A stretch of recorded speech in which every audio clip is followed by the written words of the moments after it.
Alhamdulillahi rabbil alamin wa bihi nasta'in ala umurid dunya waddin wassalatu wassalamu ala ashrafil anbiya'i wal mursalin wa ala alihi wa ashabihi ajma'in, amma ba'du.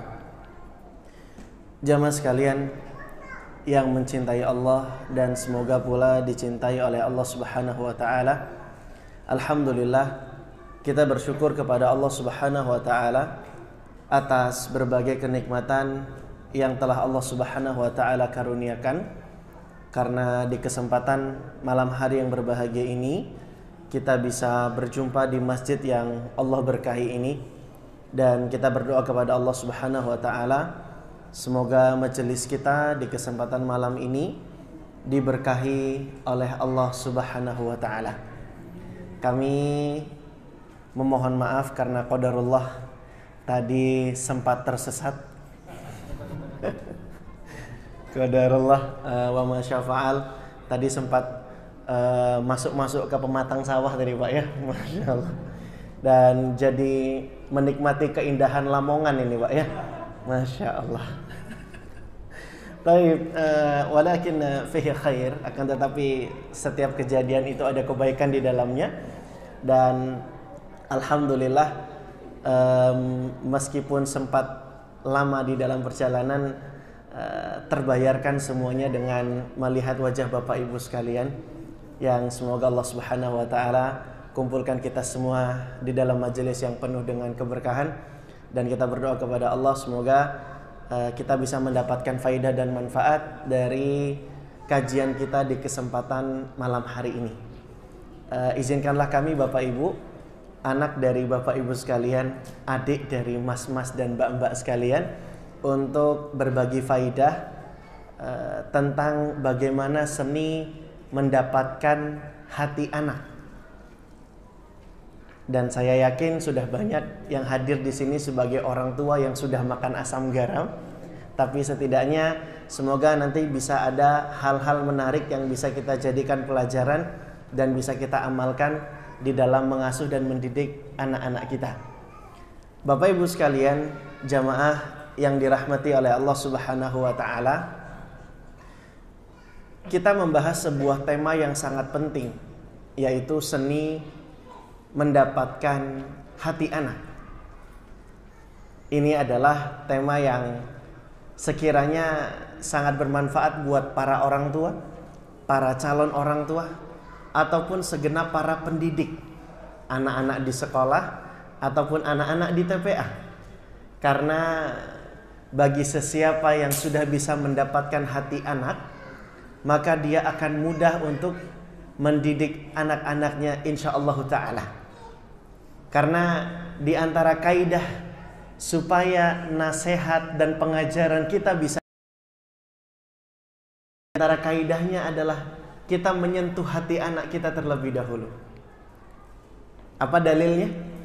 Dalilnya adalah firman Allah Subhanahu wa taala di Quran surat Luqman. Allah Subhanahu wa taala berfirman, apa kata Allah Subhanahu wa taala? Wa idz qala Luqmanu libnihi wa huwa ya'idhuhu ya bunayya la tusyrik billah inna syirka la zulmun azim. Kata Allah Subhanahu wa taala, dan ingatlah ketika Luqman menasihati anaknya, di waktu ia memberikan pengajaran kepada anaknya tersebut, apa yang dikatakan Luqman? Ya bunayya, wahai anakku. Nah, ini kata para ulama adalah di antara upaya Luqman sebagai seorang ayah untuk menyentuh hati anaknya terlebih dahulu sebelum menyampaikan pesan dan nasihat yang ingin dia berikan. Ya bunayya ini di dalam bahasa Arab disebut dengan munada, sapaan. Dan bunayya di sini dikemas dalam bentuk istilahnya isim tasghir. Napa Bapak Ibu? Isim tasghir. Bukan jenis makanan, tapi ini jenis istilah di dalam bahasa Arab. Nanti kalau Bapak Ibu belajar ilmu nahwu, kenal dengan istilah isim tasghir yang diantara maknanya adalah menunjukkan makna kedekatan dan kehangatan. Lihat bagaimana Luqman Al-Hakim dia sapa terlebih dahulu anaknya. Ini upaya Luqman Al-Hakim untuk menyentuh hati anaknya terlebih dahulu. Wahai anakku. Baru kemudian Luqman menyampaikan pesannya, la tusyrik billah. Janganlah engkau berbuat syirik kepada Allah. Kenapa demikian? Kenapa tidak boleh berbuat syirik? Baru kemudian Luqman menyebutkan alasannya. Dan inilah adalah kaidah memberikan pengajaran yang kedua, yaitu sentuh akalnya. Luqman memberikan alasan, inna syirka la zulmun azim. Karena kesyirikan itu merupakan kezoliman yang paling besar. Nah, ini kata para ulama, kita disuruh mengambil pelajaran yang sangat berharga dari sosok orang tua teladan yang namanya diabadikan di dalam Al-Quran. Siapa itu? Luqman Al-Hakim. Bagaimana keteladanannya sebagai seorang ayah, kita disuruh untuk meniru dan mencontohnya. Dan yang dilakukan Luqman di dalam mendidik dan mengajari anaknya, diantaranya adalah dengan menyentuh hati anaknya. Sering sekali Bapak Ibu, ketika kita menyuruh anak, memerintah anak, kita memerintah, malah dibantah. Pernah tidak Bapak Ibu seperti ini? Ketika kita ajak dia berbuat baik, malah tidak diindahkan ajakan kita. Bisa jadi di antara sebabnya adalah karena kita yang belum menyentuh hatinya. Lalu bagaimana cara kita menyentuh hati anak? Insya Allah di kesempatan malam hari ini akan kita jelaskan bersama. Bapak Ibu semua, jamaah yang dirahmati oleh Allah Subhanahu wa Ta'ala, supaya bisa menyentuh hati anak kita, supaya bisa mendapatkan hati anak-anak kita, di antara yang bisa kita lakukan adalah yang pertama, banyak berdoa meminta kepada Allah Subhanahu wa Ta'ala. Karena hati seorang hamba itu ada di antara jari jemari Allah Subhanahu wa Ta'ala. Anak kita bisa nurut dengan kita, anak kita bisa mengerjakan apa yang kita perintahkan kepadanya, anak kita bisa semangat ibadahnya. Itu semua karena hidayah dan pertolongan dari Allah Subhanahu wa Ta'ala.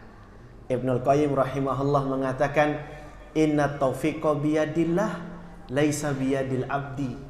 Sesungguhnya hidayah taufik itu di tangan Allah, bukan di tangan seorang hamba. Jadi anak kita nurut sama orang tua, anak kita berbakti sama orang tua, anak kita semangat ibadahnya, itu semua karena hidayah dan taufik dari Allah Subhanahu wa Ta'ala. Oleh karenanya, untuk bisa mendapatkan hati anak kita, yang kita lakukan sebagai orang tua adalah banyak berdoa dan memohon kepada Allah Subhanahu wa Ta'ala. Bapak Ibu pernah tahu ada seorang ulama bernama Fudail bin Iyad? Pernah dengar Pak nama ulama ini? Bukan orang Lamongan soalnya Pak ya. Ini Fudail bin Iyad ini Pak, seorang ulama yang dulunya mantan perampok. Keganasannya sudah ditakuti oleh siapapun Pak. Tapi ternyata biidznillah Fudail bin Iyad hatinya melembut dan dia mendapat hidayah dari Allah Subhanahu wa Ta'ala di usianya yang cukup tua.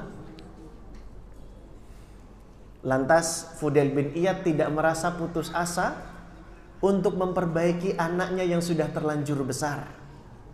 Fudail bin Iyad yang punya masa lalu kelam menyerahkan segala sesuatunya, meminta pertolongan kepada Allah Subhanahu wa Ta'ala.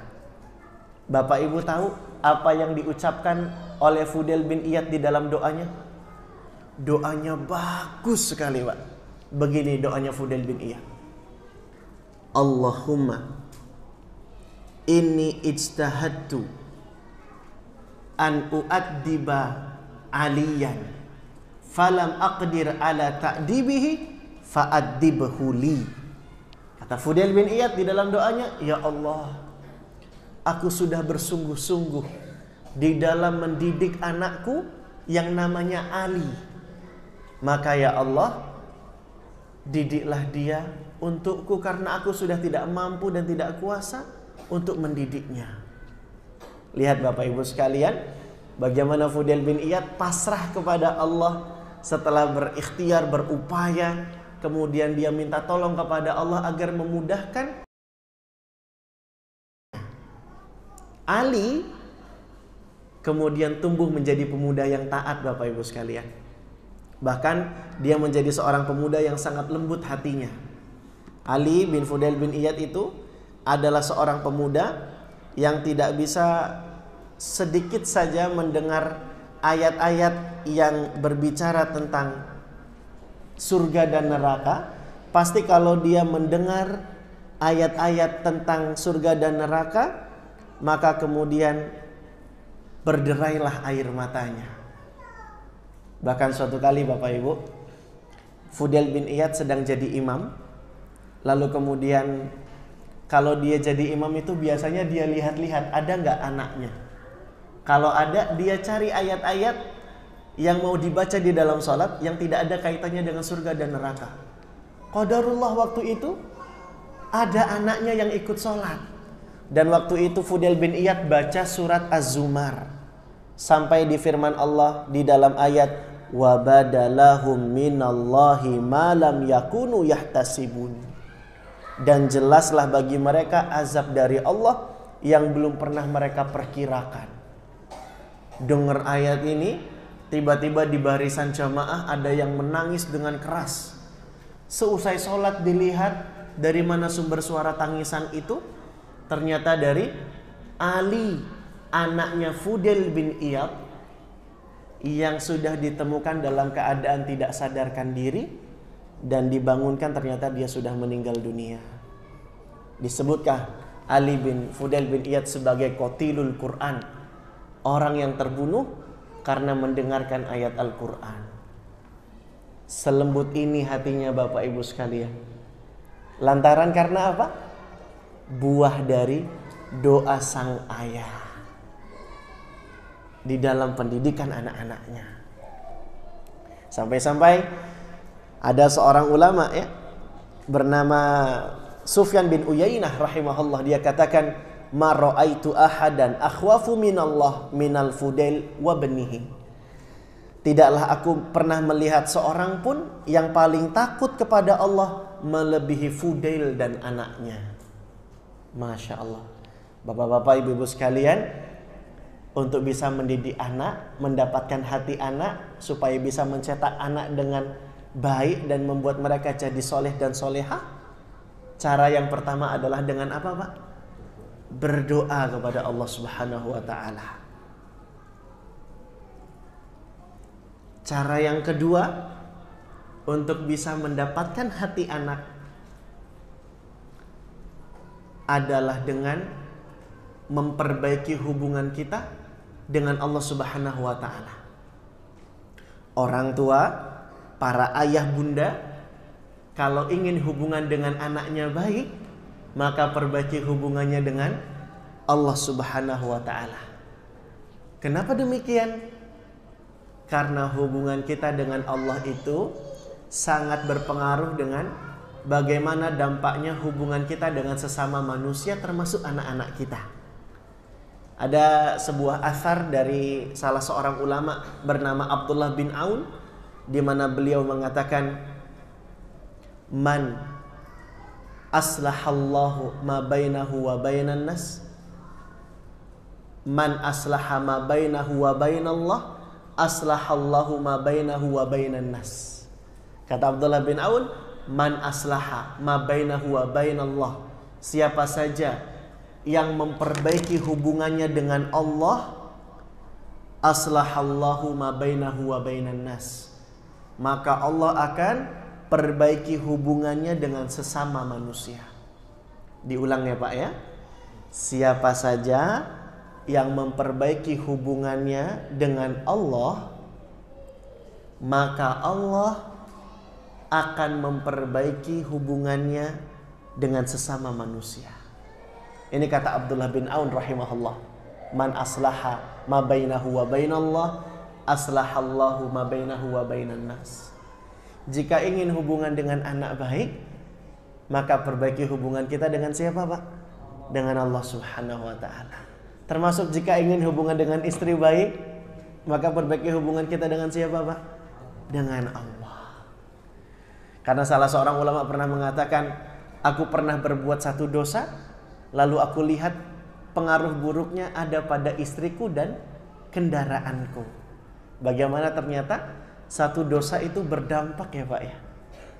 Maka ini athar dari Abdullah bin Aun mengingatkan kita semua untuk memperbaiki hubungan kita dengan Allah. Maka Allah yang akan memperbaiki hubungan kita dengan sesama manusia, dan anak kita juga termasuk manusia.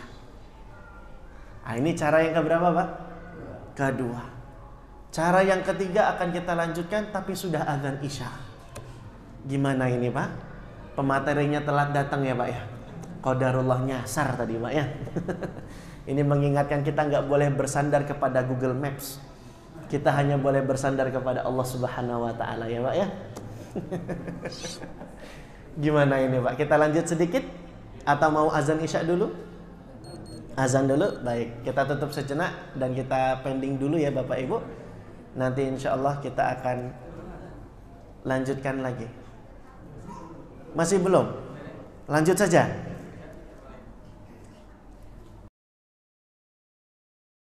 Kita lanjutkan dikit ya. Oke. Sampai mana tadi, Pak? Google Maps nyasar. Oh, bukan ya. Kita sudah sampaikan dua cara untuk mendapatkan hati anak, ya Bapak. Berdoa kepada Allah, karena hati itu di antara jari jemari Allah. Kemudian yang kedua, memperbaiki hubungan kita dengan Allah Subhanahu wa taala. Dan yang ketiga, cara untuk mendapatkan hati anak adalah dengan meneladani Rasulullah sallallahu alaihi wasallam, bagaimana interaksi Nabi terhadap anak-anak. Nah, ini yang mau kita bahas Bapak Ibu sekalian ya. Nabi itu adalah manusia yang sangat pandai mendapatkan hati anak-anak. Nabi pulang dari perang, anak-anak langsung berhamburan mengerubungi Nabi Muhammad sallallahu alaihi wasallam.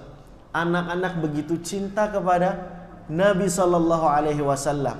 Apa yang membuat Nabi begitu mudah mendapatkan hati anak? Mari kita teladani sosok panutan kita ini. Di antara yang Nabi sallallahu alaihi wasallam lakukan untuk mendapatkan hati anak adalah mengekspresikan rasa cintanya kepada anak-anak dengan kata-kata. Mengekspresikan apa, Pak? Rasa cintanya secara terus terang kepada anak-anak. Nabi SAW suatu kali pernah menggendong Hasan bin Ali di atas pundaknya. Waktu itu Hasan masih kecil sekali. Lalu kemudian Nabi SAW sambil menggendong Hasan bin Ali, Nabi berdoa, Allahumma inni uhibbuhu fa'ahibbahu. Ya Allah, sesungguhnya aku mencintai Hasan, maka cintailah dia.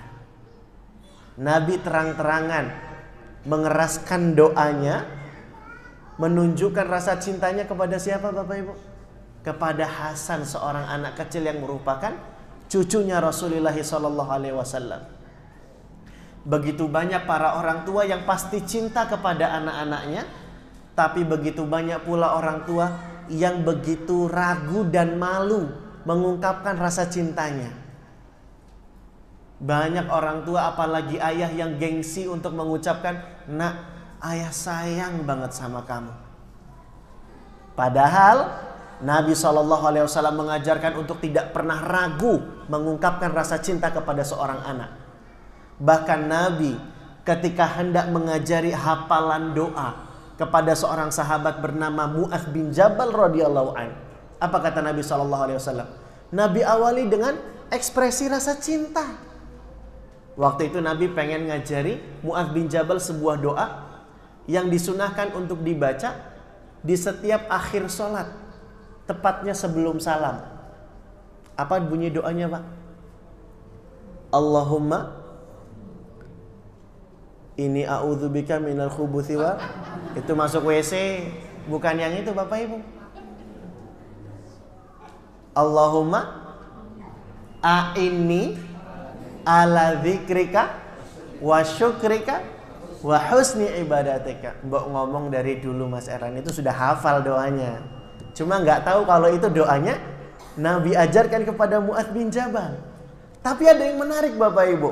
Di dalam hadis ini ketika Nabi ajarkan doa kepada Mu'adz bin Jabal, Nabi itu mengawali dengan mengatakan seperti ini. Ya Mu'adz, wallahi inni la uhibbuk. Wallahi inni la uhibbuk. Apa kata Nabi? Sebelum Nabi mengajari Mu'adz bin Jabal sebuah doa ini, Nabi katakan, wahai Mu'adz, demi Allah, aku benar-benar mencintaimu. Demi Allah, aku benar-benar mencintaimu. La tada'anna, jangan pernah sekalipun kamu meninggalkan baca doa ini di tiap dubur sholat, di tiap akhir sholat, yaitu baca doa Allahumma a'ini ala dzikrika wa syukrika wa husni ibadatika. Mari perhatikan Bapak Ibu, Nabi mau ngajari hafalan doa, tapi Nabi sampai yang pertama menyebut nama sang anak, wahai Mu'adz. Ini pelajaran buat para pengajar TPA, para guru di sekolah. Kalau bisa hafal nama anak muridnya akan tersentuh hatinya. Ya Mu'adz, wallahi inni la uhibbuk. Nabi mengatakan, aku benar-benar mencintaimu. Untuk bilang aku mencintaimu, Nabi sampai-sampai bersumpah, wallahi inni la uhibbuk. Pakai huruf inna, pakai lam taukid. Ini berarti menunjukkan makna penegasan. Nabi pengen bilang, aku benar-benar mencintaimu. Apa bukti cintanya? Hafalkan doa ini. Jangan sampai tinggal baca doa ini di setiap akhir sholat. Nah Bapak Ibu sudah pernah belum kira-kira kita ketika ngajari hafalan doa, hafalan Quran disertai dengan ekspresi rasa sayang.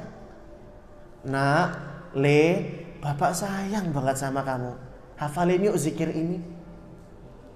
Kadang kita cuma nyuruh ngafal saja tapi tidak disertai dengan ekspresi rasa cinta. Sehingga anak itu tidak tahu kalau anak disuruh ngafal itu adalah tanda sayang dari orang tuanya. Akhirnya anak merasa bosan, ngafal lagi. Ngaji lagi. Mana mamaknya WhatsAppan lagi. Mamaknya WA-an, anaknya disuruh ngafal. Makin anaknya sebel. Ya, Bapak Ibu ya.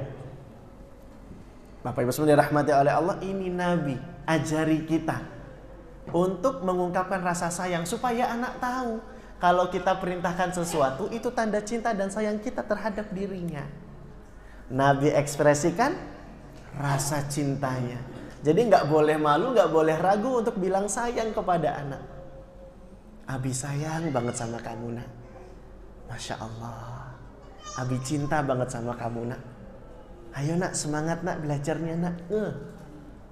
Sederhana, tapi ketika anak merasa dicintai, dia merasa menjadi seorang anak yang berharga.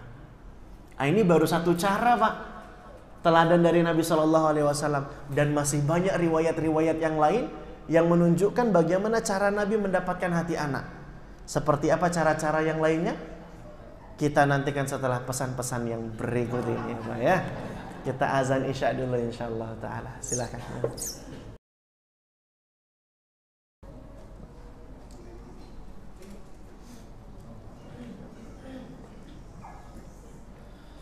Allahu Akbar, Allahu Akbar, Allahu Akbar, Allahu Akbar. Allahu Akbar,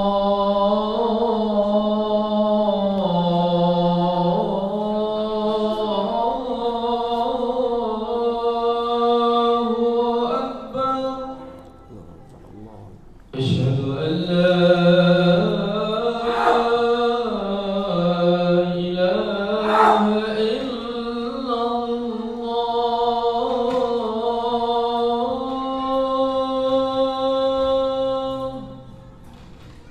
أشهد أن لا إله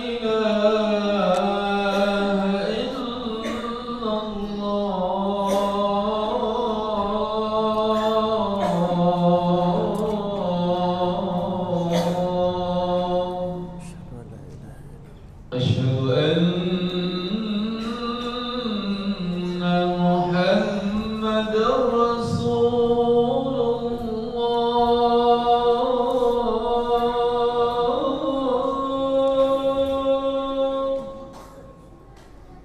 أشهد أن محمد رسول الله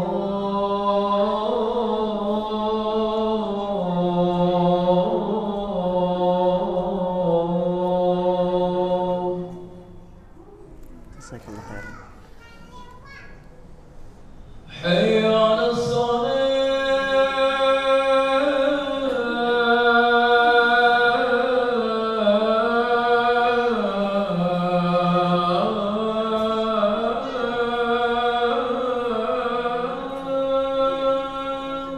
La haula wala quwwata illa billah. حي على الصلاة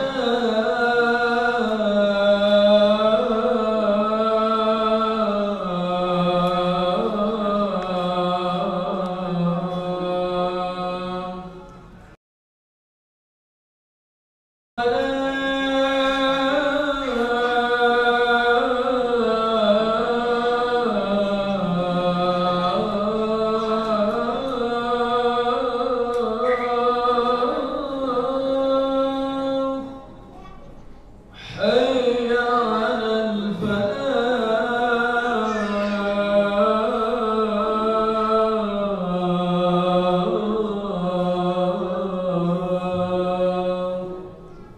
الله أكبر الله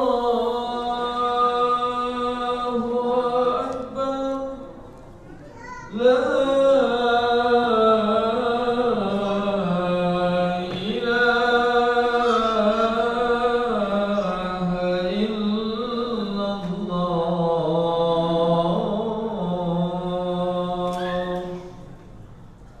Allahumma rabb hadzal baiti wa salatu Muhammadin rasulullah. Baik. Kita lanjut sedikit ya, Pak ya. Tadi sudah kita terangkan bahwa di antara cara Nabi Shallallahu Alaihi Wasallam untuk mendapatkan hati anak adalah tidak sungkan untuk menyampaikan dan mengungkapkan rasa sayang, tidak sungkan untuk mengekspresikan rasa cinta. Dan Nabi Shallallahu Alaihi Wasallam juga untuk mendapatkan hati anak, beliau juga terkadang memberikan sentuhan-sentuhan. Kalau tokoh-tokoh psikologi dengan penelitian baru-baru ini mengatakan betapa sangat berharganya sentuhan orang tua kepada anak, dan itu penelitiannya belum lama, maka Nabi kita, Nabi Shallallahu Alaihi Wasallam sejak 1400-an tahun yang lalu sudah mengajarkan kita untuk berbuat demikian. Nabi Shallallahu Alaihi Wasallam pernah memberikan nasihat kepada Ibnu Umar radhiyallahu anhuma, dan ketika memberikan nasihat tersebut Nabi menyentuh pundaknya Ibnu Umar. Ibnu Umar sendiri yang bercerita kepada kita, akhadha Rasulullah sallallahu alaihi wasallam bimankibi. Nabi sallallahu alaihi wasallam memegang pundakku. Lalu kemudian Nabi berpesan, kun fid dunya ka'annaka gharibun aw 'abirus sabil. Jadilah engkau di dunia seperti orang asing atau orang yang sedang menempuh perjalanan. Kata Syekh Saleh Al-Syekh, disebutkan bahwa ketika itu usia Ibnu Umar sekitar 12 tahun. Dan Nabi berusaha menyentuh hati Ibnu Umar dengan memberikan sentuhan pada pundaknya. Nah, ini juga pelajaran buat kita para orang tua untuk tidak sungkan ketika anak memang sudah di usia seperti ini menganggap anak sebagai sahabat.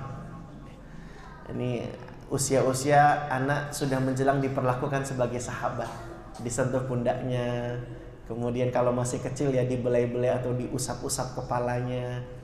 Nabi SAW juga pernah menepuk dada Ali bin Abi Thalib untuk menguatkan dirinya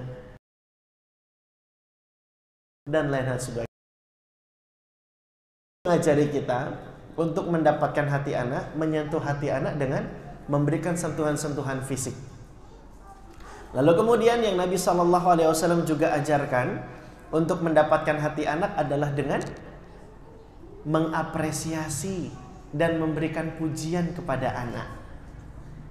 Suatu malam Nabi SAW sedang menginap di salah satu rumah istrinya yang bernama Maimunah. Maimunah bintul Harith. Ini bibinya siapa, Pak? Maimunah bintul Harith ini adalah bibinya Ibnu Abbas radhiyallahu anhuma. Ibnu Abbas radhiyallahu anhuma waktu itu sedang nginap juga di rumah istri Nabi tersebut. Dan di malam hari Ibnu Abbas itu menyiapkan wadah berisikan air, Bapak Ibu, yang dipersiapkan untuk Nabi bersuci di malam hari. Nabi melihat perbuatan Ibnu Abbas ini merasa sangat senang sekali.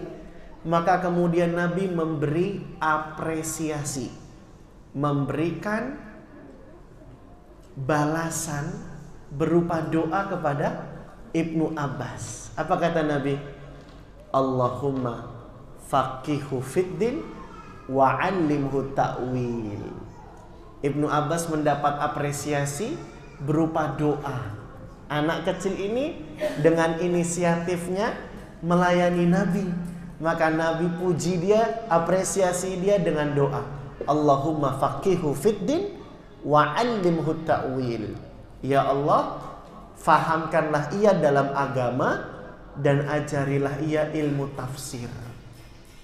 Bapak Ibu kalau mau muji anak, mengapresiasi anak yang nurut, anak yang rajin dengan doa. Masya Allah, barakallahu fi. Atau misalnya dengan doa semisal Nabi SAW. Ya Allah, pahamkan ia dalam agama dan ajari ia ilmu tafsir. Dan terbukti Ibnu Abbas menjadi ulamanya umat ini. Bahkan apa saja gelarnya Ibnu Abbas? Habrul Ummah, tintanya umat ini. Dia juga digelari dengan Imamut Tafsir, imamnya para ahli tafsir. Bahkan dia juga disebut dengan Turjumanul Quran, orang yang paham tentang makna Al-Quran. Ini kan berarti buah dari doa dari Nabi SAW. Masya Allah. Nabi tidak sungkan memberi apresiasi kepada anak-anak. Dan Nabi juga pernah memuji Ibnu Mas'ud. Nabi katakan, ya gulam, innaka gulam mu'allam. Wahai nak, kamu itu adalah seorang anak yang terpelajar. Gara-gara mendapat pujian ini, Ibnu Mas'ud langsung semangat belajar hafalan surat-surat Al-Quran. Masya Allah. Ini salah satu di antara contoh bagaimana mendapatkan hati anak yang pernah diajari oleh Rasulullah SAW. Dan terakhir, sudah mau komat ya Pak ya. Dan terakhir yang Nabi SAW terangkan kepada kita untuk bisa mendapatkan hati anak adalah dengan sering-sering ngobrol, berkomunikasi dan bercanda dengan anak. Nabi SAW dalam banyak riwayat disebutkan bahwa beliau bercanda dengan anak kecil. Bahkan Nabi mencandai anak kecil dengan bahasa yang mereka ketahui. Waktu itu Nabi memberikan pakaian kepada seorang bocah wanita yang bernama Ummu Khalid. Ummu Khalid ini masih kecil waktu itu. Nabi berkata kepada Ummu Khalid, abli wa akhliki ya Umma Khalid hadza sana. Kata Nabi, semoga awet dan tahan lama. Dipakai ini Ummu Khalid, hadza sanah. Sanah itu bahasa Habasyah, bahasa Ethiopia Pak, bukan bahasa Arab. Nabi mencandai Ummu Khalid karena Ummu Khalid ini lahir di Habasyah. Ketika ibunya hijrah, dia lahir di Habasyah. Jadi Ummu Khalid tahu bahasa Habasyah, bahasa orang Ethiopia, bukan bahasa Arab. Nabi sengaja mencandai Ummu Khalid dengan bahasa yang familiar, ya, yang familiar, yang diketahui oleh sang anak. Bahkan Nabi pernah mencandai anak sampai menyemburkan air dari mulutnya. Ada seorang sahabat bernama Mahmud bin Ar-Rabi'. Mahmud bin Ar-Rabi' yang bercerita, aqaltu minan nabi sallallahu alaihi wasallam majjatan majjaha fi wajhi wa ana bnu khamsi sinina min dalwin. Kata Mahmud bin Ar-Rabi', yang aku ingat dari Nabi sallallahu alaihi wasallam adalah ketika dia menyemburkan air yang diambil dari ember, di mana Nabi menyemburkan air dari mulutnya ke wajahku. Saat itu usiaku 5 tahun. Nabi sedekat itu dengan anak-anak, Pak. Ya, tentu dengan catatan kita harus kenal dulu dengan anak yang mau kita semburkan air ya, Pak ya. Nggak boleh nanti kita tiba-tiba ke pasar main sembur-sembur saja. Ini saya mencontoh Nabi SAW. Nah, ini nanti timbul fitnah malah nanti, Pak ya. Artinya Nabi SAW tidak sungkan untuk bercanda dan dekat dengan anak-anak. Bahkan Nabi tidak sungkan dan tidak malu ngajak ngobrol. Padahal beliau adalah pemimpin negara. Beliau adalah pemimpin umat. Waktu itu ada seorang anak kecil sedang bersedih hati, menangis bercucuran air mata karena burungnya mati. Mati. Burungnya mati, Pak. Maka kemudian Nabi sapa dia, Nabi ajak bicara. Ya Aba Umair, ma fa'alan Nughair? Wahai Abu Umair, kenapa tuh burungmu yang namanya Nughair? Masya Allah, Nabi ajak ngobrol, Nabi ajak komunikasi, Nabi ajak bicara. Ini upaya kita untuk mendapatkan hati anak. Seringkali orang tua tanpa membangun kedekatan dengan anak, akhirnya sering bertengkar dengan anak. Betul tidak, Pak? Karena tidak membangun koneksi.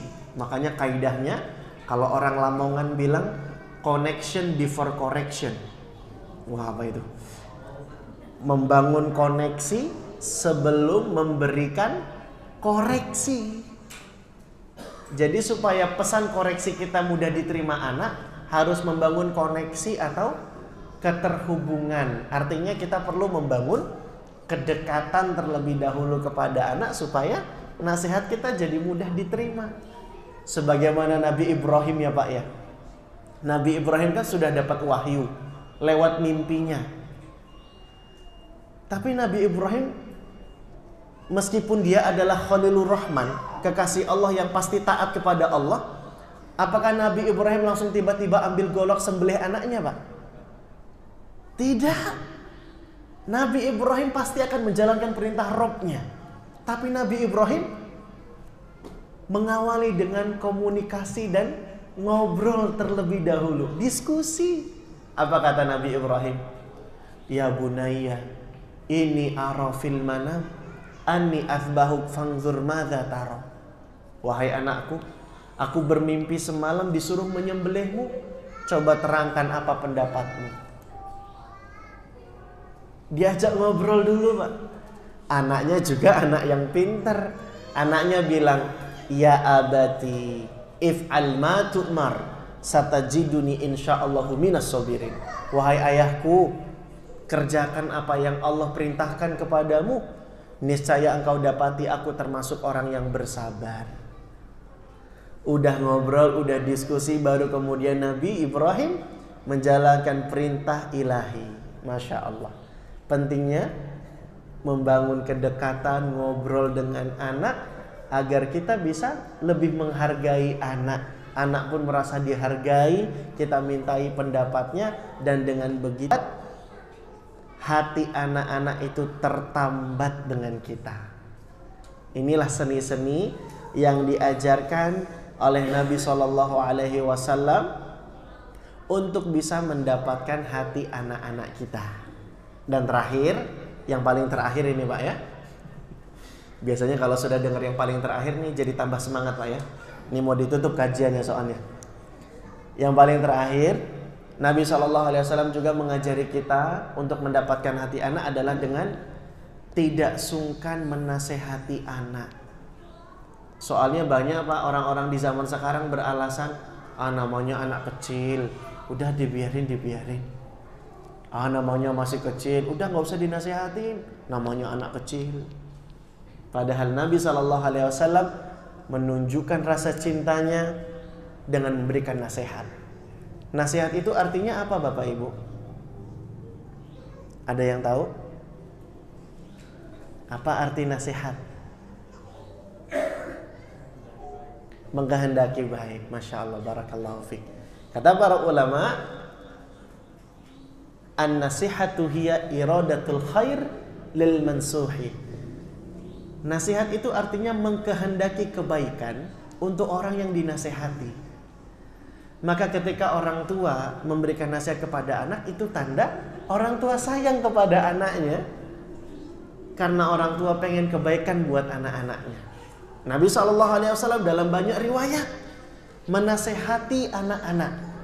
Ada seorang anak namanya Umar bin Abi Salamah. Waktu itu Umar bin Abi Salamah makan senampan, tapi adabnya kurang baik, tangannya kemana-mana. Nabi tegur, Nabi nasihati Umar bin Abi Salamah yang waktu itu kata para ulama usianya belum 5 tahun. Nabi tegur dia, Nabi katakan, ya gulam, samillaha wa kul biyaminik wa kul mimma yalik. Wahai nak, kalau makan sebutlah nama Allah. Makan dengan tangan kanan, makan dengan apa yang ada di dekatmu atau di hadapan. Masya Allah. Nabi tidak sungkan untuk memberikan nasihat kepada siapa? Kepada anak kecil, karena nasihat itu baik. Pernah juga cucunya Nabi SAW, yaitu Hasan dan Husain. Nabi waktu itu melihat cucunya, mereka sedang ingin makan kurma hasil zakat. Sebagaimana kita tahu Bapak Ibu, Ahlul Bait, keluarganya Rasulullah itu tidak boleh makan harta zakat. Maka ketika itu cucunya pengen masukin kurma ke dalam mulutnya, padahal ini kurma zakat. Maka ditegur dan dinasihati oleh Nabi SAW. Kih, irmi biha. Ama alimta anna la na'kula sadaqah. Kata Nabi SAW, kih, buang. Jangan dimakan kurma itu. Tidakkah engkau tahu bahwa kita tidak boleh makan harta zakat? Nabi SAW tidak sungkan untuk memberikan nasihat sebagai tanda cinta, dan inilah yang akan menunjukkan kalau orang tua itu peduli kepada anak-anaknya. Tidak dibiarkan begitu saja, karena nasihat itu adalah tanda cinta, dan itulah upaya kita untuk menyentuh hati anak-anak kita. Berarti sudah berapa Pak, Bu, yang kita sebutkan ini contoh-contoh dari Nabi SAW di dalam mendapatkan hati anak? Ada 5 ya. Saya saja tidak ngitung ini ya. Bapak Ibu nyatat berarti, Masya Allah. Yang pertama tadi apa Pak? Mengekspresikan rasa cinta dengan kata-kata. Yang kedua, memberi sentuhan. Bisa sentuh pundak, elus kepala, dan lain sebagainya. Dan yang ketiga,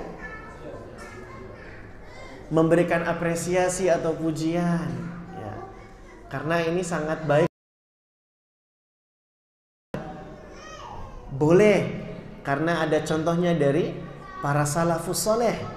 Dulu Bunda Aisyah ngasih makanan kacang-kacangan, manis-manisan buat anak-anak yang mengerjakan sholat.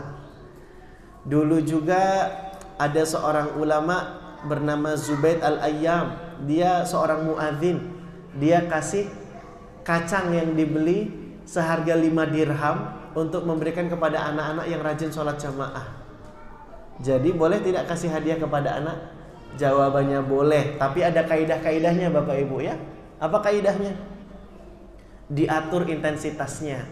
Tidak boleh terlalu sering, karena kaidah berbunyi kathratul imsas tumitul ikhsas. Banyaknya intensitas mematikan sensitivitas. Apa maksudnya? Terlalu sering dikasih jadi tidak peka, jadi tidak kerasa nikmat lagi hadiahnya. Makanya harus dikadar. Jangan tiap berangkat sholat kasih makanan, berangkat sholat kasih makanan. Akhirnya terbiasa dia. Kita juga tekor jadinya. Jajan terus. Dan akhirnya kalau terlalu sering nanti khawatir jadi candu Bapak Ibu. Dia nggak mau beribadah kalau nggak dapat hadiah. Nah makanya ketika memberi hadiah, memberi apresiasi, harus tetap disampaikan bahwa hadiah yang ayah berikan, hadiah yang Umi berikan, ini hadiahnya cuma sederhana. Hadiah terbaik itu adalah pahala dari Allah Subhanahu wa taala. Jadi kalau beribadah jangan ngarep hadiah dari ayah bunda. Tapi kalau beramal ibadah mengharapnya hadiah dan balasan dari siapa? Dari Allah Subhanahu wa taala. Dengan demikian sambil kasih hadiah anak-anak tetap diarahkan untuk ikhlas di dalam beribadah. Jadi boleh memberikan apresiasi, pujian ataupun hadiah. Ya. Kemudian apa lagi? Yang keempat, mengajak ngobrol dan bercanda dengan anak-anak. Wah, ini penting nih. Di saat sibuk-sibuk harus sempatkan ngobrol dengan anak ya Pak ya. Masya Allah. Mumpung anak-anak masih kecil ya Pak ya. Dia masih butuh kita untuk jadi tempat cerita. Nanti kalau dia udah besar, dia sudah tidak terlalu lagi butuh dengan kita sebagai orang tuanya. Jadi mumpung masih bersama dengan anak kita, manfaatkan waktu sebaik-baiknya Pak ya. Masya Allah. Dan yang kelima, memberikan nasihat. Tidak sungkan memberikan pesan-pesan kebaikan kepada anak. Nah inilah 5 yang diajarkan oleh Nabi SAW untuk bisa mendapatkan hati anak. Jadi kalau kita lebih umumkan lagi, bahasan kita sebenarnya kajian malam ini cuma 3 saja Pak. Yang pertama, untuk mendapatkan hati anak yaitu caranya dengan berdoa. Yang kedua, memperbaiki hubungan kita dengan Allah. Yang ketiga, meneladani Rasulullah Sallallahu Alaihi Wasallam bagaimana mendapatkan hati anak. Mas Erlan, anak saya sudah besar, gimana cara mendapatkan hatinya? Udah nikah, udah besar pula. Tidak ada kata terlambat Bapak Ibu sekalian untuk mendidik anak-anak. Karena Nabi SAW meskipun Fatimah sudah menikah, Nabi tetap ingatkan anak dan menantunya untuk sholat malam. Bahkan Nabi Ya'qub alaihissalam di akhir-akhir menjelang sakaratul mautnya, Nabi Ya'qub tetap nasihati anak-anaknya untuk bertauhid. Dan yang disampaikan oleh Nabi Ya'qub bukan bicara soal warisan di akhir ayat hidupnya. Tapi apa yang disampaikan oleh Nabi Ya'qub? Ma ta'buduna min ba'di. Idh hadara Ya'qub al-maut. Ketika kematian menghampiri Nabi Ya'qub bertanya kepada anak-anaknya, ma ta'buduna min ba'di. Apa yang kalian sembah setelah sepeninggalku? Masya Allah ya Pak ya. Ini menjelang meninggal Pak, masih memastikan akidah anak-anaknya, masih memastikan bagaimana agama anak-anaknya. Ini perhatian dari orang tua yang sangat luar biasa yang hendaknya kita teladani. Dan kalau kita bicara soal parenting, pengasuhan, kita tidak kehabisan teladan. Mari kita contoh Rasulullah SAW, para nabi, para orang-orang soleh yang kisah-kisahnya sudah mengabadi dan layak ditiru oleh umat Islam dan kaum muslimin. Mungkin ini saja yang bisa kami sampaikan. Apakah ada sesi tanya jawab? Tidak ada? Kalau tidak ada saya yang bertanya. Baik, gimana Ustaz? Baik. Kurang lama. Ini sudah mau komat ini Pak. Masya Allah.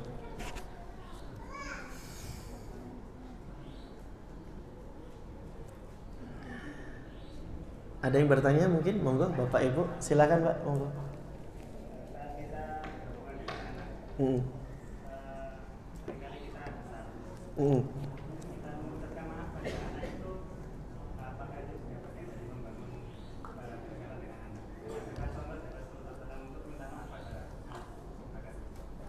Ya, alhamdulillah, assalatu wassalam ala Rasulillah wala haula wala quwwata illa billah, amma ba'du.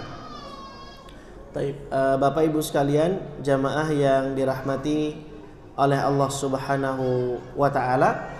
Ini ada pertanyaan, ketika kita kesal dengan anak, apakah kita kemudian kita marah, kita berbuat salah kepada anak, apakah kita sebagai orang tua perlu meminta maaf? Maka jawabannya tentu saja demikian. Justru hal itulah yang akan memberikan teladan kepada diri anak untuk menjadi orang yang tidak sungkan meminta maaf ketika dia berbuat salah. Karena orang-orang yang mau minta maaf terlebih dahulu itu adalah orang-orang yang tawadhu ya Bapak Ibu ya. Orang-orang yang tidak sombong, orang-orang yang tawadhu itu akan mudah meminta maaf. Termasuk ibu-ibu ya Pak ya. Kalau ibu-ibu salah minta maaf duluan sama bapak-bapak, itu berarti ibu-ibu yang tawadhu ya Pak ya. Setuju tidak Pak? Setuju ya. Tapi biasanya yang minta maaf duluan siapa Pak? Suami ya Pak ya. Baik. Bapak Ibu sekalian dirahmati oleh Allah Subhanahu wa taala, ya. Nabi sallallahu alaihi wasallam bersabda, "Wa mazadallahu abadan bi afwin illa izzan."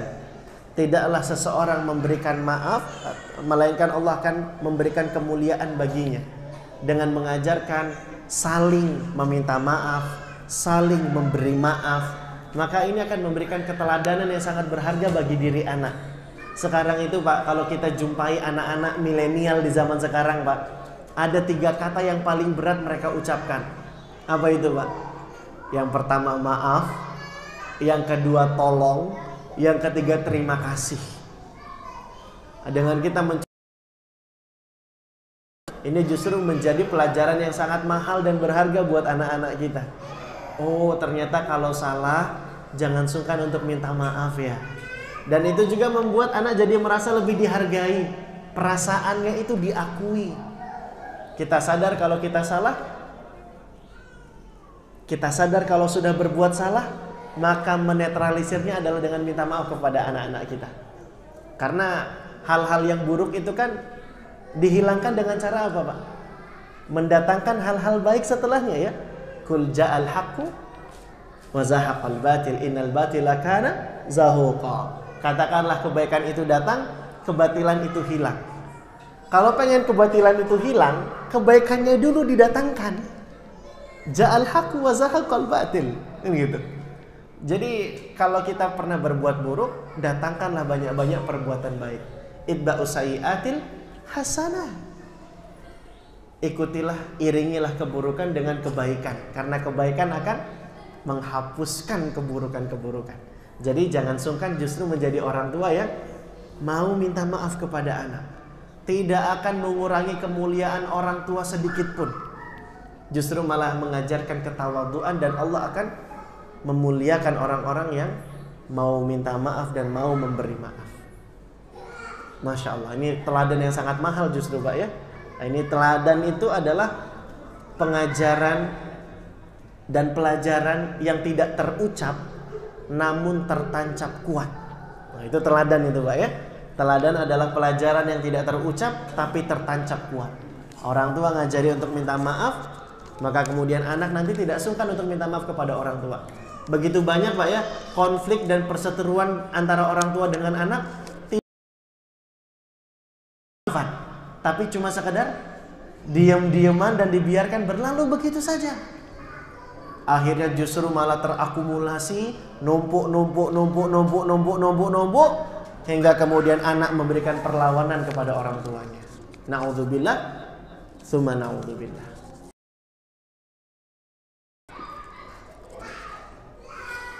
Bismillah, ini pertanyaan. Apakah boleh? Boleh? Maksudnya gimana? Ya kalau kita nasihati anak di depan, baiknya perlu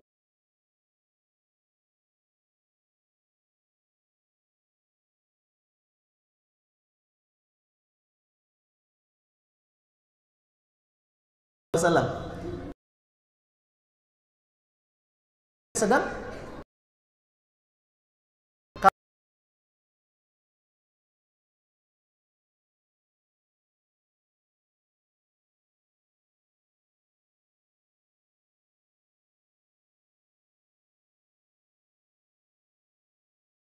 hewan peranakan kuda dan keledai. Keledai apa kedelai, Pak? Keledai ya, Pak ya. Kalau kedelai itu susu, ya. Tanaman tumbuhan ya. Nabi saat itu sedang berada di atas bighal atau baghlah, membonceng Ibnu Abbas. Nabi memberikan pesan dan nasihat ini, Pak. Apa kata Nabi? Ya ghulam, inni u'allimuka kalimat. Wahai nak, aku akan ajarkan kepadamu beberapa kalimat.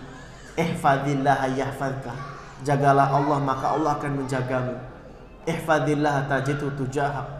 Jagalah Allah, Allah akan hadir di hadapanmu. Idza sa'alta fas'alillah wa idza sta'anta fasta'in billah, dan seterusnya. Jika kamu meminta, mintalah pada Allah. Jika kamu mohon pertolongan, mohonlah pada Allah. Nabi ngajari pesan tauhid ini, Pak, ketika berada di atas kendaraan. Kata Syekh Adil Al-Hamdan Al-Ghamidi, ini dia hebatnya Nabi. Tahu kapan di antara momen terbaik anak-anak mudah menerima nasihat. Karena rata-rata anak-anak itu kalau di atas kendaraan senang nggak, Pak? Senang, maka Nabi sampaikan pesan itu, nasihati anak ketika di kendaraan. Masya Allah. Ini teladan mahal ini, Pak. Betapa kita ketika nganterin anak sekolah, seringnya justru malah diam, nggak ngobrol, malah mikirin kerjaan. Tahu-tahu berangkat dari rumah sampai aja di sekolah, kayaknya tadi baru berangkat, bengong ternyata di sekolah, Pak. Di perjalanan, Masya Allah. Ini jangan jadi ayah yang bisu. Karena di dalam Al-Quran ada 17 dialog antara orang tua dengan anak. 14 dialog diantaranya adalah dialog antara ayah dengan anak. Jadi kalau bapak-bapak ngantari anak ke sekolah tuh, itu kesempatan untuk nyisipin nilai tauhid, ngajarin nilai-nilai akidah, nanamin akhlak, kalau perlu sambil ngafal hadis, ngafal Quran. Masya Allah. Ini Nabi ajarkan kita menasihati anak, caranya demikian. Hebat ya, Pak ya. Salut kita dengan Nabi SAW. Luar biasa. Pengajar terbaik ya, Masya Allah. Nah, kemudian ada pertanyaan lagi, apabila seorang anak sudah didoakan dan diajak bicara dengan baik, tapi masih berbuat yang tidak baik, maka sebagai orang tua atau pengajar apa yang harus kita lakukan? Nah, yang harus kita lakukan adalah banyak berdoa kepada Allah Subhanahu wa Ta'ala, karena hidayah dan taufik itu di tangan Allah. Kewajiban kita hanyalah menyampaikan dan mengarahkan. Masalah hidayah itu di tangan Allah Subhanahu wa Ta'ala. Ibnu Al-Qayyim rahimahullah mengatakan, anna kullal khair fa asluhu minallah. Segala macam kebaikan itu asalnya dari Allah. Jadi anak itu berbuat baik ya karena pertolongan dari Allah. Masalah nasihat kita diterima atau tidak, itu hidayah di tangan Allah Subhanahu wa Ta'ala. Jangankan kita, Bapak Ibu, seorang nabi saja, siapa namanya? Nabi Nuh alaihissalam. Anaknya mau enggak menerima nasihat? Anaknya justru malah wafat dalam keadaan kafir. Diajak naik kapal malah enggak mau. Ya bunayya, irkam ma'ana wa la takum ma'al kafirin. Wahai nak, ayo naik bersama kami di atas kapal ini. Jangan kamu bersama orang-orang kafir. Anaknya tapi enggak mau. Anaknya yang satu itu akhirnya wafat dalam keadaan kufur. Padahal anak seorang nabi. Maka kewajiban orang tua itu adalah mendidik. Masalah hasil di tangan siapa, Pak? Allah Subhanahu wa Ta'ala. Tu'ti ukulaha bi'izni rabbiha. Allah yang berikan buahnya dengan izin dari Allah Subhanahu wa Ta'ala. Masalah kesolehan itu dari Allah. Tapi kalau pendidikan itu di tangan orang tua. Makanya kata para ulama, as-salahu minallah wal adabu minal aba. Kesolehan itu dari Allah, tapi pendidikan adab itu dari orang tua. Begitu Bapak Ibu ya. Ini pertanyaannya sudah habis dan sudah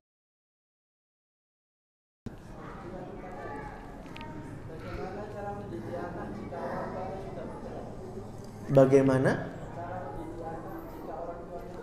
Iya, bagaimana cara mendidik anak ketika orang tua sudah bercerai? Qadarullah misalnya orang tua sudah bercerai. Bercerai artinya orang tuanya berpisah ya. Maka ketika anak yang tumbuh di dalam keluarga yang orang tuanya berpisah, kalau bahasa kerennya divorce, gitu ya. Ini bedakan Pak istilah divorce dengan broken home. Kalau divorce itu artinya suami dan istri sekedar berpisah. Kalau broken home itu rumah tangganya benar-benar parah gitu. Gitu ya Pak ya. Nah kalau sekedar berpisah maka orang tua tetap harus memberikan dan memperhatikan pendidikan anak-anaknya. Dan orang tua yang berpisah tetap berusaha hadir sebagai sosok orang tua bagi anak-anaknya. Ayah hadir sebagai sosok sang ayah. Ibu hadir sebagai sosok sang ibu. Anak-anak yang kehilangan figur orang tuanya akan berdampak pada karakter dan perilakunya. Saya punya teman, dia psikolog ya Pak ya. Dia menangani kisah-kisah para mahasiswa di Yogyakarta yang qadarullah itu punya kelainan di dalam berhubungan seks. Jadi dia itu laki-laki suka sama laki-laki. Setelah diajak ngobrol, diajak konsultasi, jawabannya ternyata laki-laki ini, mereka para mahasiswa laki-laki kenapa kok jadi itu karena ternyata kehilangan sosok ayah di dalam tumbuh kembangnya mereka, Pak. Sehingga ketemu laki-laki yang memberikan kasih sayang dan perhatian, mereka takluk, na'udzubillah. Begitu pula seorang anak perempuan yang tumbuh kembangnya tidak hadir sosok sang ibu ataupun tidak hadir sosok sang ayah, akan berdampak pula Pak. Sosok anak perempuan yang tidak ada sosok ibu biasanya akan berperilaku tidak feminis, misalnya agak kelaki-lakian. Ini pengaruh Pak. Atau misalnya tidak hadir sosok sang ayah, anak perempuan ini jadi mudah rapuh. Ketika dia tumbuh besar, digoda oleh seorang laki-laki yang memberikan perhatian dan kasih sayang, mudah diajak untuk berbuat keburukan. Nah, sehingga tidak teguh dan tidak kokoh prinsipnya. Maka kehadiran orang tua itu sangat penting dalam tumbuh kembangnya seorang anak, Bapak Ibu sekalian. Maka orang tua tetap harus hadir, memberikan perhatian, memberikan kasih sayang, ya, mengajari ilmu, karena itu kewajiban dari orang tua. Wallahu a'lamu bishawab. Nah, oh masih ada ternyata. Ini belum sholat isya loh Pak.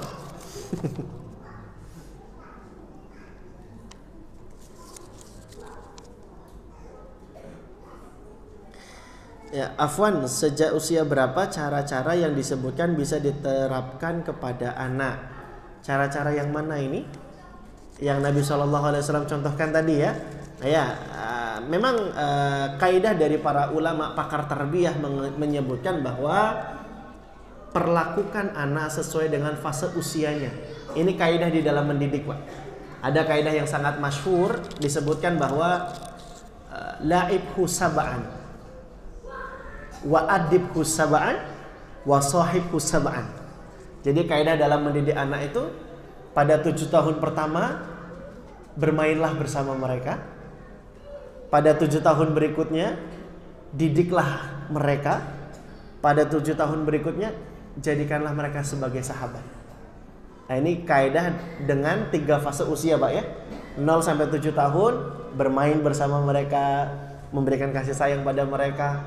7 sampai 14 tahun didik mereka. Biasakan mereka untuk beribadah, karena di sini Nabi perintahkan membiasakan anak mengerjakan salat. Muru auladakum bis-sholati wahum abna'u sab'is sinin, kata Nabi sallallahu alaihi wasallam. Perintahkanlah anak kalian mengerjakan salat ketika usianya 7 tahun. Kemudian 14 tahun setelahnya ya, artinya 14 tahun ke atas, maka jadikanlah anak sebagai sahabat. Ini kaidah yang masyhur yang disebutkan oleh Syekh Ahmad Nasir At-Thayyar di dalam kitabnya Kaifatur Rabbi Abna'aka. Adapun terkait dengan contoh-contoh yang Nabi lakukan tadi, tinggal kita pilih yang mana yang bisa kita terapkan sesuai dengan fase usia anak kita. Kalau fase usia anak kita sudah 14 tahun ke atas, kayaknya bercanda dengan nyembur-nyembur air sudah nggak pantas lagi ya. Anak kita udah SMA, nak sini. Kayaknya nanti anaknya jadi malah kurang serak dengan bercandaan seperti itu. Berarti nggak usah diterapkan lagi yang seperti itu. Tapi kalau menyentuh pundak kan masih bisa ya. Untuk anak-anak yang berusia remaja 12 tahun, 14 tahun nggak apa-apa, nggak masalah. Kemudian mengekspresikan rasa cinta. Ini untuk anak di segala macam fase usia bisa diterapkan. Ayah tuh sayang banget lo nak sama kamu nak. Gitu. Ayah tuh cinta banget sama kamu nak. Boleh, nggak masalah, bisa diterapkan. Apalagi contohnya tadi yang kita sebutkan, memuji anak, boleh aja di fase usia berapapun nggak ada masalah, gitu ya. Paling yang soal bercanda tadi saja disesuaikan ya. Nah, wallahu a'lam.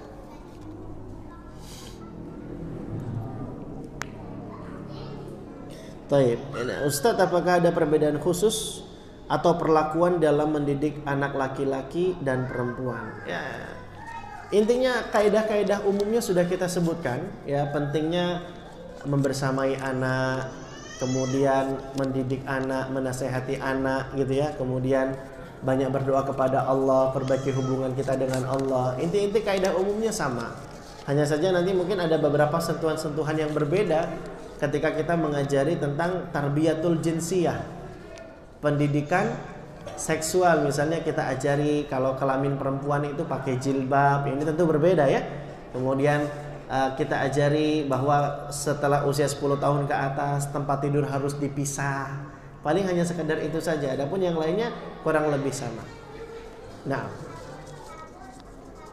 sudah cukup ya. Baik.